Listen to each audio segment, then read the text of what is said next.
Lines மீடியாவுக்கு நீங்கள் அளித்து வரும் ஆதரவுக்கு மிக்க நன்றி. தொடர்ந்து எங்களுடன் இணைந்திருங்க. லைக் பண்ணுங்கள், சப்ஸ்கிரைப் பண்ணுங்கள், நண்பர்களுக்கு பகிருங்க.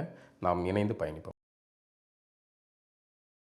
லைன்ஸ் மீடியா தமிழ் உறவுகளுக்கு வணக்கம். இன்றைய அரசியல் கலன் நிகழ்ச்சிக்கு தங்களை அன்போடு வரவேற்கிறேன். நான் வணக்கம். வணக்கம் சின்ன. இந்த சமீபத்தில் வெளியான கருப்பு அப்படின்ற ஒரு திரைப்படம் வெளிவந்தது. நல்லா இப்போ வெற்றிகரமாக திரையரங்கில் ஓடிட்டுருக்கு. ஆனால் அந்த படத்தில் நிறைய ஹிடன்ஸ், நிறைய விஷயம்லாம் நிறைய இருக்குது. அரசியல் சார்ந்திருக்கு, குறியீடுகள் நிறைய இருக்குது அப்படின்னு நிறைய விமர்சனங்கள் வருது. அந்த படத்தை நீங்கள் பொதுவாக பார்த்துருப்பீங்க. எப்படின்னா இருக்குது படம்? இந்த படம் முதல்ல சூர்யாவுக்கு வாழ்த்துக்கள். ஏன்னா தொடர்ச்சியாக தோல்வி. அவரோட ஜெய்பீம் படத்தில் அவர் செய்த அதாவது ஓடிடி தளத்தில் 2 படங்கள் வெற்றி அடைந்தது. சூர்யாவை போற்று, அப்புறம் ஜெய்பீம் படம் நல்லா இருந்தது. அதாவது சினிமா தளத்தில் தியேட்டரில் ஒரு 16 வருஷம் திரையரங்கில் அவருக்கு தொடர்ச்சியாக திரைப்படங்கள் தோல்வியை கொடுத்துக்கிட்டு இருந்துச்சு. ரொம்ப மன சோர்வெல்லாம் இருந்தார். கோயிலாக கணவன் மனைவியும் சுற்றினாங்க. இந்த மாதிரியான பல பரிகாரங்கள்லாம் செஞ்சுருப்பாங்க போல இருக்குது. அது கருப்பாக ஒரு வெற்றியை கொடுத்துருக்கு. அது ஆர்ஜே பாலாஜி மூலமாக அவருக்கு ஒரு பிரேக் கிடைச்சிருக்கு. ஒரு வெற்றி, நல்ல ஒரு வெற்றி. எல்லாரும் இடத்துலையும் கொண்டாடுற அளவுக்கு ஒரு நல்ல வெற்றி. நான் படம் பார்த்தேன், ரொம்ப சிறப்பாக இருந்துச்சு. அதை படத்தை எப்படி சொல்லணும்னா, இதை ஃபேண்டஸியாக எடுத்துக்கிட்டது அல்லது ஒரு ரியலான கதையை எடுத்துக்கிட்டது அப்படிங்கிற ஒரு குழப்பம் இருக்குது. அவருடைய ஏற்கனவே ஆர்ஜே பாலாஜியுடைய அந்த மூக்குத்தி அம்மன் அந்த படமும் இதே ஜானர் தான். இதே மாதிரியான ஒரு நம்ப முடியாத ஒரு கேரக்டர் நம்ம முன்னாடி வந்தால் என்னெல்லாம் நடக்கும், என்னெல்லாம் செய்யும் அப்படிங்கிற ஒரு அதீத கற்பனை. அந்த கற்பனையிலேருந்து தான் இந்த கதைகள் உருவாகுது. அந்த மூக்குத்தி அம்மன் மாதிரியே இங்கே ஒரு ஆண் வருஷனாக உள்ளுக்குள்ளே கொண்டு வந்து இந்த மாதிரியான சட்டம் சார்ந்த துறைகளில் நடக்கிற அநீதி, அதை எப்படி ஒரு இறையருள், ஒரு எல்லை சாமி அது களத்தில் இறங்கினார்னா என்ன பண்ணுவார் அப்படிங்கிறத எல்லாத்தையும் சேர்த்து போட்டு ஒரு நல்ல ஒரு அரசியல் படம் தான் நான் சொல்லுவேன். இதை எல்லாருமே வெறுமனே சாமி ஆடுறது, தேட்டரில் சாமி ஆட வைக்கிறது, இந்த மாதிரியான வேலைகளை பார்த்துட்டு ஒரு இது சொல்கிறாங்க. ஆனால் என்ன அளவில் நான் அந்த படத்தை ரொம்ப ஆச்சரியமாக தான் பார்த்தேன். இந்த ஃபேண்டசி இதெல்லாம் கடந்து அந்த படத்தில் நிறைய விஷயங்கள் அடித்து துவம்சம் பண்ணியிருக்காங்க. இதெல்லாம் டச் பண்ண முடியாத ஏரியா. இந்த அரசியல் சார் இந்த விஷயத்தை பேசுகிறதுக்கு இதை பின்னாடி பேசிக்குவோம். இப்போ அவருடைய அந்த படத்தில் இருந்த மியூசிக்ஸ் நீங்கள் எப்படி கேட்டீங்க? சின்ன பையன் சாய் அபியங்கர் அப்படின்னு அவருடைய மியூசிக்ஸ் எப்படி இருந்துச்சு அந்த படத்தில்? அது முதல்ல நம்ம ஜென்சி கிட்ட இல்லைல்ல, நமக்கு என்னடா கிடைக்கிறா கணக்கணன்னு கிடைக்கிறா அப்படின்னு பார்த்தா தியேட்டரில் மக்கள் கொண்டாடுறாங்க. இப்போ விஜய மக்கள் ஏற்றுக்கிட்டாங்க, முதல்வர் ஆகிட்டாங்க, அதுக்கு ஒரு பேச்சே கிடையாது.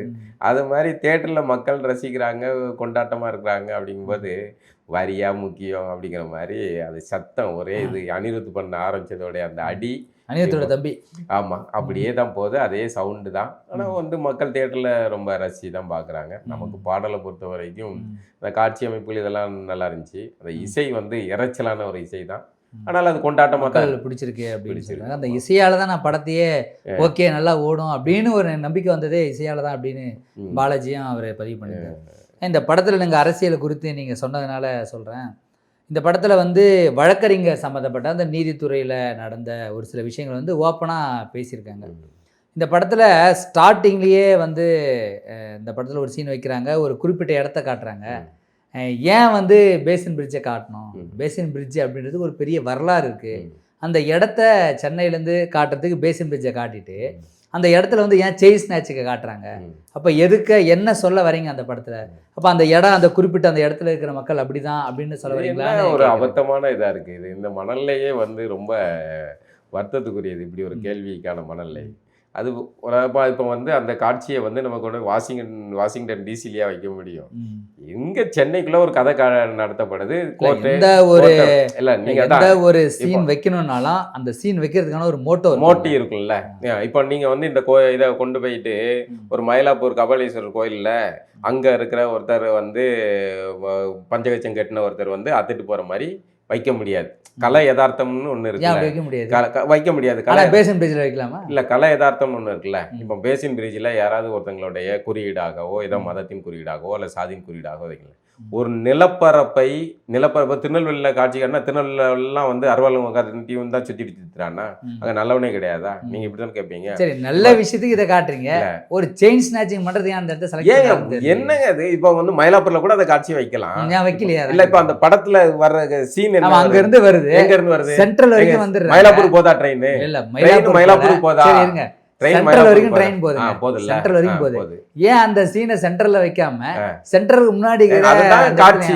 படத்தோட கதை ஸ்கிரிப்டே என்னது, அங்க இப்ப சென்ட்ரலுக்கு போய் இறங்குறதுக்கு பதிலா மாச்சப்பட்டு யாரோ ஒருத்தன் தகவல் சொல்லலாம், இல்ல ஊடல் இறங்கினா பக்கமா இங்க இருந்து ஆட்டோ பிடிச்சா இதாகும் அப்படின்னு சொல்றாங்க. சொல்றாங்க ஒரு காசை மிச்சம் பண்ற மனநிலை அதுல இறங்குறாங்க. இது வந்து ஒரு படைப்பாளியுடைய சுதந்திரம். அவன் இந்த சீனை ஏன் நீ இப்படி வச்சீங்க, இதை தான் வாழை படத்துக்கு ஆரம்பிச்சேன். வாழை படத்துல ஏன் வந்து நீங்க வந்து கடைசியில வந்து அந்த உளுந்து இறந்த உடனே அதோட படத்தை முடிச்சீங்க அப்படின்னா, அதுக்கப்புறம் எல்லாம் ஓடி வந்து காப்பாற்றியவர்கள் இஸ்லாமியர்களும் மறவர்களும் தான் செஞ்சாங்க, காப்பாற்றினாங்க. எடுக்கும் போது அதை சொல்ல வந்தாங்க. இப்போ அந்த இடத்துல முடிக்கும் போது அந்த படம் சிறப்புக்குரியதா மாறுது. அதன் பிறகு தகவல்கள்லாம் வெளியே வருது இல்ல. அப்போ ஒரு படைப்பாளி எந்த இடத்துல அவனுடைய படைப்பை, ஒரு கட்டுரை எழுதுறீங்கன்னா, ஒரு கதை எழுதுறீங்கன்னா, எந்த இடத்துல ஆரம்பிக்கிறது மட்டும் இல்லை, எந்த இடத்துல முடிக்கணுங்கிறதும் படைப்பாளிக்கு தெரியும்.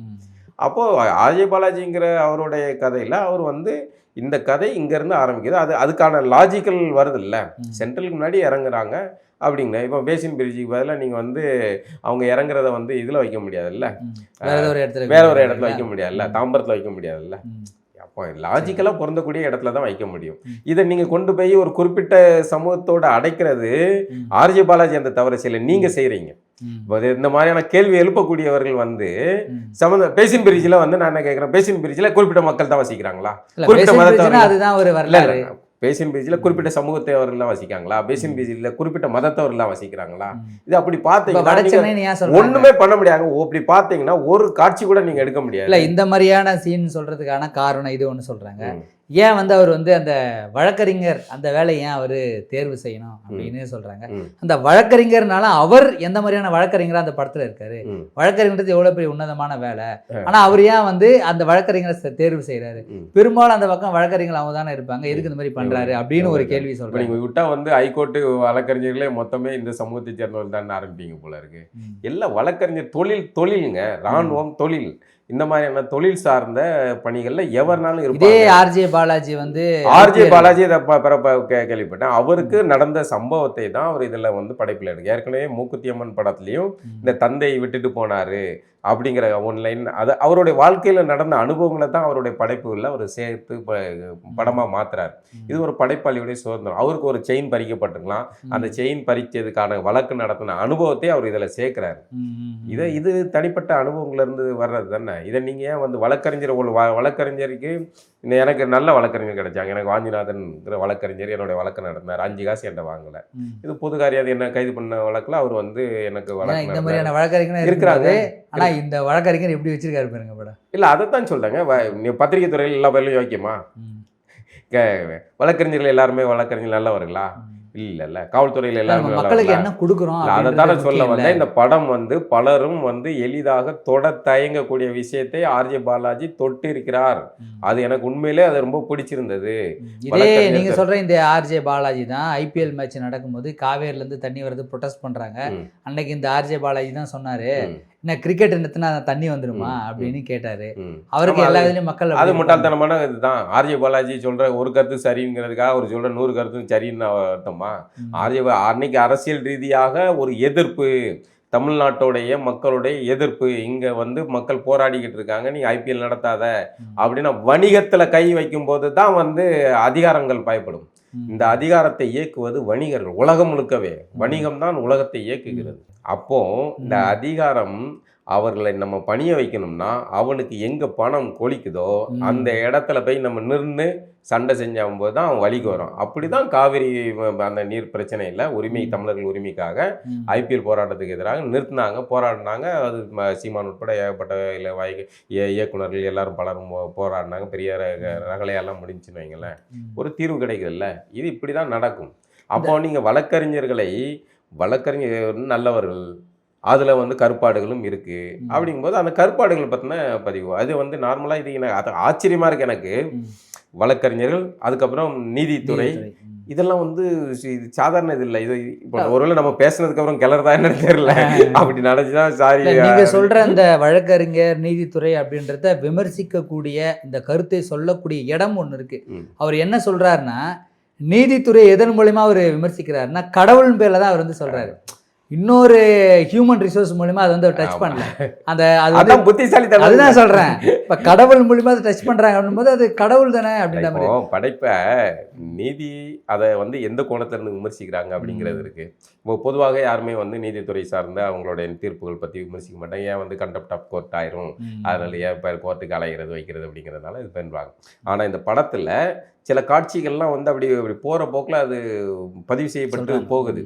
அப்போ பார்க்குற பொதுமக்களுடைய மனங்களில் அவர்கள் இப்படிலாம் நடக்குது போல இருக்குது அப்படிங்கிற எண்ணம் இதாகுது இல்லை. இப்போ நார்மலாக இந்த படத்தை நீங்கள் வந்து வேற ஒரு திரைப்படத்தில் வந்து வச்சுருந்தீங்க, இந்த மாதிரி ஃபேண்டசி இல்லாமல். இந்த படத்துடைய சிறப்பு ஃபேண்டசியாகவும் இருக்குது, கொஞ்சம் வந்து ரியாலிட்டியாகவும் இருக்கு. அப்போ ரெண்டையும் கலந்து சொல்கிறாப்புல. இது ஒரு இயக்குனருடைய புத்திசாலித்தனம் தான். பிரச்சனைகளை சிக்காமல் இது பிரச்சனையே பேசவும் செய்யணும், அதில் நம்ம மாட்டிட்டு முழிக்கவும் கூடாது அப்படிங்கிற அடிப்படையில் அவர் பண்ணிடுறாரு. ஏன்னா ஜெய்பீம் படத்தில் வந்து நிறைய சர்ச்சைகளாச்சு, ஒரே ஒரு காலண்டருக்காக பிரச்சனையாச்சு. இப்போ அதே மாதிரியான ஒரு வழக்கறிஞர் சார்ந்த ஒரு படம் தான் இந்த படம். இது நீங்கள் சொன்னதுனால, இப்போ ஜெய்பீம் படத்தை சொன்னதுனால சொல்கிறேன், ஜெய்பீம் படத்துக்கும் இந்த கருப்புன்ற திரைப்படத்துக்கும் நிறைய கருத்து முரண்பாடுகள் தான். இதில் சூர்யா எப்படி முரண்படுறாரு அப்படின்னு தெரியல. அதுக்கு முன்னாடி இந்த ஒரு கேள்வியை கேட்டுறேன். இந்த எந்த ஒரு பிரச்சனையாக இருந்தாலும் அது சாமிக்கு முன்னாடி ஒன்றும் பண்ண முடியாது, சாமி தான் எல்லாமே அப்படின்றத நீங்கள் இந்த சட்டத்துக்கு முன்னாடி சாமி தான் எல்லாம் அப்படின்ற கருத்தை நீங்கள் எப்படி? அதை சட்டத்துக்கு முன்னாடி இது அதை தான் நம்ம ஆரம்பத்தில் சொல்லிட்டோம், ஃபேண்டசி படம். இப்போ நீங்கள் இறையருள் உங்களுக்கு எப்போ வந்து அந்த நம்பிக்கை வருது? நீங்கள் பக்கத்தில் வந்து எப்போ ஒரு ரொம்ப சிரமமாக இருக்குது, குழந்தை மருத்துவமனையில் இருக்குது, காப்பாற்று அப்படின்னு ஒரு சக மனிதன்ட்டு சொல்ல முடியாது. மருத்துவர்கிட்ட சொல்லலாம், மருத்துவர் ஒரு முயற்சி செய்வார். மருத்துவர்களுமே கடைசியில் வெளியே திறந்து ஐசி திறந்து நீங்கள் வந்து உங்கள் இஷ்ட தெய்வத்துக்கிட்ட வேண்டிக்காங்கன்னு தான் சொல்லிட்டு உள்ளே போவாப்புல. இதுதான். அப்போ அவசரமாக ஒரு 10,000 தேவைப்படுது அப்படின்னா கேட்டிங்கன்னா பக்கத்தில் என்ன இருக்கவன்ட்ட கேட்க முடியாது. நான் எங்கே கேட்டும் கிடைக்கலாத பட்சத்தில் அவனோட இறுதி நம்பிக்கை என்னது? தன் கண்ணுக்கு தெரியாத, இருக்கா இல்லையான்னு தெரியாத ஒரு ஒரு பிம்பம் அவனுக்கு தேவைப்படுது, அவன் மன ஆறுதலுக்கு தேவைப்படுது. எப்பா பார்த்து செய்ப்பா அப்படின்னு இதை ஒன்று கோரிக்கை வைக்கிறான்ல. அதை மாதிரி தான் இந்த இதை நம்ம எடுத்துக்கிடணும் மனிதர்களுக்கு. அதனால தான் இவ்வளோ கடவுள்கள். இவங்களுக்கு மனிதர்களுக்கு இந்த அச்சம், இந்த பயம், இது எல்லாமே எங்கேருந்து வருது? அவனுடைய இயலாத சூழலில் அவன் வந்து யாரோ ஒருத்தட்ட போய் சரணடைகிறான். அந்த சரணடைகிறது வந்து தன்னை போல வந்து 2 கை 2 கால் ஒரு தலை இருக்கிற மனிதர்கிட்ட போய் சரணடைய முடியாது. அப்போ அவன் வந்து ஒரு இறையருள், அது கற்பனையாக கூட இருக்கலாம், நிஜமாக இருக்கலாம், அவன் பார்க்கவே இல்லை. கடவுளே நிஜமத்தில் வந்தாலும் எப்பா தூரம் ஓரமா போ பண்ணுறா. ஏன்னா அவனுக்கு கடவுள் அப்படித்தானே நம்பியிருக்கான். ஆமாம், பேயை கூட அவன் நம்பிடுவான் பேயின்ட்டு. ஆனால் கடையப்பா நான் தான்ப்பா சாமி அப்படின்னு யாராவது நாட்டு இறங்கி வந்தா, ஏய் நல்ல ஹாஸ்பிட்டல் போப்பா, கீழ்பாக்க பக்கத்தில் தான் இருக்குன்னு அனுப்பி வச்சிருவாங்க. ஸோ அப்போ மனிதர்களுக்கு இதெல்லாம் தேவைப்படுது. அந்த அடிப்படையில் தான் இதை நம்ம புரிஞ்சுக்கணுமே வெளியே. அதுக்காக எல்லாமே வந்து இறை தான் பார்த்துக்கிடுவான் அப்படின்னா, அரசன் அன்று கொள்வான் தெய்வம் நின்று கொள்ளும் அப்படின்னு சொல்லிட்டு போயிட்டாங்க. அதை அப்படி தான் எடுத்துக்கிடணும். அதுக்காக இறைவன் மேலே பழி போட்டுட்டு சட்டத்துக்கு ஒன்றும் இல்லை அப்படின்னு நம்ம சொல்கிறது கிடையாது. இந்த படத்தோட இது என்னென்னா, அது இந்த மாதிரியான சட்ட சிக்கல், இந்த மாதிரியான சிக்கல் ஒரு நீதிமன்றத்தில் ஒரு செயினை பறி கொடுத்தவங்க ஒரு தந்தை, அதில் ரொம்ப அழகாக நடிச்சிருந்தாங்க. அந்த மலையாள நடிகர் அந்த பொண்ணும் நல்லா நடிச்சிருந்தாங்க. அதை ரொம்ப அழகாக பதிவு பண்ணியிருந்தாங்க. அந்த உணவகத்தில் சாப்பிடல ஆரம்பித்து வழக்கறிஞர்கள் எப்படி இது பண்ணுறாங்க, பணம் பறிக்கிறாங்க, அதுக்கும் காவல்துறையோட அவர்களுக்கு இருக்கிற தொடர்பும், காவல்துறையோட ஆட்டையை போடுவதும், அதுக்கப்புறம் அதை வந்து இவர்கள் ஆட்டையை போடுவதும் அப்படின்னு அவர்களுக்குள்ள இருக்கிற நெருக்கமும். நிறைய டைலாக் நல்லா இருந்தது. நம்ம வந்து கோர்ட்டுக்கு போனால் தண்டனை கிடைக்குன்னு போகிறோம், ஆனால் கோர்ட்டுக்கு போகிறதே தண்டனைன்னு அப்புறமா தான் தெரியுது. அது கோர்ட்டுக்கு போனவன் கடைசியில் அவனே அங்கே வந்து பணியாளராக மாறுறது, இப்படின்னு நிறைய அந்த மாதிரியான சீன்ஸ் இருந்தது. ஆனால் இப்போ சூர்யா அவர்களுக்கு நீங்கள் நன்றி சொன்னதுனால கேட்குறேன். இப்போ ஜெய்பீம் பார்த்த சூர்யாவை நிறைய பேர் ஒரு மாதிரி பார்த்துருப்பாங்க, சட்டத்தினால அப்படி இருக்கும் அப்படின்னு. இப்போ இந்த படத்தில் சூர்யாவை வேறு வேறு கோணத்தில் மக்கள் பார்க்குறாங்க. இப்போ இது வந்து ஒரு உள்ளுக்கு முரண்பாடாக இருக்குதா, இல்லை பணம் ஜெயிச்சிட்டா, அதாவது படத்தில் வெற்றி அடைஞ்சிட்டா அந்த படம் வந்து வெற்றி படம் அப்படின்னு எடுத்துக்கலாமா, இல்லை கருத்து ரீதியாக அந்த படம் வெற்றி படமாக எடுத்துக்கிறதாங்க? இல்லை, அது ஒரு ஜானர். அதில் ஒரு வழக்கறிஞருடைய வாழ்க்கை, அவர் வந்து இந்த மாதிரியான பாதிக்கப்படுபவர்கள் கூட எப்படி நிற்காரு அப்படிங்கிறது ஒன்றும். இங்கே வந்து பாதிக்கப்படுபவர்களை எப்படி ஆட்டையை போடுறாங்கிறது இது ஒரு ஜானர். ரெண்டையும் நீங்கள் ஒப்பிடுறீங்க. ஆனால் நடித்த நாயகன் ஒருவர், அவர் அந்த கதாபாத்திரத்தில் அப்படி வாழ்ந்தார், இந்த கதாபாத்திரத்தில் இப்படி வாழ்ந்தார். நல்லா அழகாகவே பொருந்திருக்காரு. சூர்யா நல்லா நடிச்சிருக்காரு, நல்லா அந்த கேரக்டருக்கு நல்லா பொருந்திருக்காரு. நல்லா தான் அவருக்கு வந்து அது ஜோதிட ரீதியாக ஒன்று சொல்லுவாங்க, சனி கொடுத்தால் எவர் தடுப்பார் அப்படின்ட்டு. சனி ஒருத்தனை வந்து தூக்கி விடணும், உச்சத்துக்கு கொண்டு போகணும் அப்படின்னு நினச்சா அதை வேற எந்த கிரகங்களும் தடுக்க முடியாதுன்னு ஒரு சொல்லுவாங்க. அதை மாதிரி தொடர் தோல்விகளால் இருந்த சூர்யாவுக்கு கருப்பு அப்படிங்கிறது சனி, அதை குறியீடு. அந்த சனி வந்து அவரை வந்து தூக்கி விட்ட மாதிரி தான் நான் நினைக்கிறேன். அது அப்புறம் வந்து அந்த மிளகாய் இடிக்கிறது, மிளகாய் தூள் போடுறது, அது செவ்வாயின் குறியீடு. அப்போ கருப்பு சனி செவ்வாய் காம்பினேஷன் அவருக்கு வந்து எல்லாம் அமைஞ்சிருக்குது. அவருக்கு சாதகமாக அமைஞ்சிருக்கு. அந்த மாதிரியான சூழல் அவருக்கு கட்டத்தின்படி இப்படி ஒரு அமைஞ்சிருக்கும். அது ஆர்ஜே பாலாஜி மூலமா இது நடந்திருக்கு. இப்படி ஒரு பாலாஜி மூலியமா ஆமா நடந்திருக்கு. பெரிய பெரிய இயக்குனர்கள்ட்ட நடித்தும் படங்கள் ஓடாத சூழல்ல இவர் வந்து ஒரு ஆர்ஜே பாலாஜியாக இருந்து திரைத்துறைக்கு ஒரு வந்து வளரும் ஒரு இயக்குனர் தான். ஒரு இயக்குனர். அப்போ அவர் மூலமாக அவருக்கு அந்த பிரேக் கிடைக்கணும்னு இருந்திருக்குல்ல. அப்போ அது எல்லாத்தையுமே கணக்கு போட்டு பார்க்க வேண்டியிருக்கு. மொத்தத்தில் படம் வந்து ரொம்ப அழகான ஒரு நல்ல படம். மக்கள் வந்து கொண்டாடுறாங்க. திரையரங்கில் வந்து சாமியோட இது, எல்லை சாமிகள், அந்த கதைகள் ஆரம்பித்து அந்த எல்லை சாமிகளுடைய சக்திகள் அப்படி இப்படின்னு பேசுகிறாங்க. அதெல்லாம் வந்து அதைத்தான் நம்ம ஆரம்பத்தில் சொல்கிறது ஃபேண்டசி, கற்பனை உலகம். அந்த கற்பனை ஒரு எல்லை இருக்கும், அவ்வளோதான், முடிஞ்சு போச்சு. ஆனால் அந்த கற்பனையில் நீங்கள் ஒரு சமூக பிரச்சனைகளை உள்ளுக்குள்ளே கொண்டு வந்து பேசுகிறாங்கல்ல, அது ரொம்ப பாராட்டக்கூடியது. இந்த படத்தில் பிடித்ததே அதுதான். இந்த கற்பனை சாமி வருது ஆடுது அதெல்லாம் கடந்து இதில் ஒரு முக்கியமான தயங்கக்கூடிய விஷயங்களை வந்து பேசியிருக்கு இந்த படைப்பு. அதனால் இந்த படைப்பு கூடுதல் முக்கியத்துவம் பெறுது. இந்த படைப்பு இதில் ஒரு சமூக பிரச்சனைகளை பேசுனதுனால இது கூடுதல் முக்கியத்துவம் பெறுது. அதனால் இந்த படைப்பு இந்த கலைஞர்களுக்கு எல்லாருக்குமே வந்து பாராட்டு. ஓகே, மீண்டும் ஒரு நிகழ்ச்சி சந்திப்பாங்க. நன்றி.